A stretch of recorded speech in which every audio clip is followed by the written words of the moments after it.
2025 সালের হিসাবে ভারত সরকার হিন্দুদের জন্য বিশেষ ভিসা নীতি বজায় রেখেছে, বিশেষ করে পাকিস্তান, আফগানিস্তান হিন্দু শরণার্থীদের জন্য। তবে এটি শুধুমাত্র নির্দিষ্ট দেশের নাগরিকদের জন্য প্রযোজ্য। সাধারণভাবে ভারত সব দেশের হিন্দুদের জন্য আলাদা ভিসা নীতি প্রয়োগ করে না, কেবলমাত্র বাংলাদেশ, পাকিস্তান, আফগানিস্তান এই দেশ তিনটির জন্য আলাদাভাবে হিন্দুদের ভারত ভিসা দিচ্ছে। তো আপনারা বর্তমান সময়েও ভারতীয় ভিসা সকল ধরনের কার্যক্রম একরকম বন্ধই রয়েছে। কেবলমাত্র হিন্দুরা এই ভিসাগুলোর মাধ্যমে, আজকে যে ভিসার কথা আপনাদেরকে বলবো, এই ভিসাগুলোর মাধ্যমে ভারতে যেতে পারবেন। তো কিভাবে এই ভিসাগুলো পাবেন এবং কিভাবে আবেদন করবেন এই বিষয়ে আজকের ভিডিওতে বিস্তারিত দেখিয়ে দিয়ে যাব। ভিডিও শুরু করব। ভিডিও শুরু করার পূর্বে আপনাদের জানিয়ে রাখি, আমরা মূলত পাসপোর্ট এবং ইন্ডিয়ান ভিসা প্রসেসিংয়ের কাজ করে থাকি। এই কারণে আমাদের কাছে সবার আগে পাসপোর্ট এবং ইন্ডিয়ান ভিসা সংক্রান্ত আপডেট সবার আগে পেয়ে যাবেন। এর জন্য অবশ্যই চ্যানেলটি সাবস্ক্রাইব করে সঙ্গেই থাকবেন। তো বন্ধুরা, চলেন কথা না বাড়িয়ে বিস্তারিত জেনে নেওয়া যাক। হিন্দুদের জন্য বিশেষ ভিসা সুবিধা প্রযোজ্য শুধু পাকিস্তান, আফগানিস্তান এবং বাংলাদেশের হিন্দুদের জন্য। লং টার্ম ভিসা বা এলটিভি, যেটিকে বলা হয় সংক্ষেপে লং টার্ম ভিসা, পাকিস্তান ও আফগানিস্তান থেকে আসা হিন্দু, শিখ, খ্রিস্টান, বৌদ্ধ, জৈন, পার্সি শরণার্থীদের জন্য 5 বছরের মেয়াদী এই ভিসা দেওয়া হচ্ছে।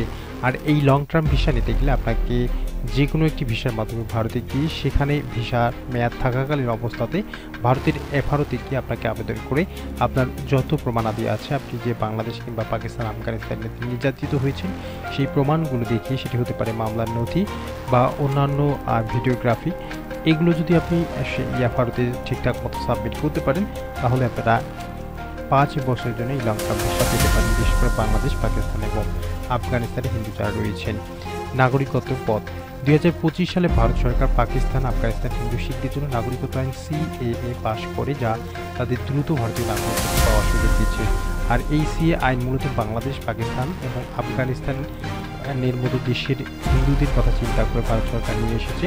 অন্যান্য দেশের হিন্দুদের জন্য সাধারণ ভিসা, বাংলাদেশ, নেপাল, শ্রীলঙ্কা ও অন্য দেশের হিন্দুদের জন্য সাধারণ ট্যুরিস্ট, বিজনেস বা কর্ম ভিসা প্রযোজ্য।